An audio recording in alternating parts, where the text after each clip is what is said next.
Today we talk about how can you enable email notifications on your Trace app. We go to figure out the solution or know how you can do that on your app. So you just follow these ways, then it's going to work with you. All you have to do, just go down, clicking this sign down here. So then it's going to take you to your profile. It's going to show for you like this here.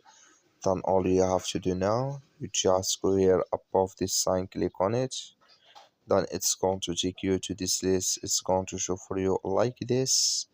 You click on notifications, so then you come to next here. Then all you have to do now, just click here on from threads. You just click on it here, then it's going to take you to this list. Then you just, or we will go back, sorry, you click here on email notifications, not from threads here. You click on for email notifications here, then you click here on, like you see this color show for us. That's mean here reminders emails enable with us now. That's all you have to do. Thank you for watching. Don't forget to support us by like and subscribe.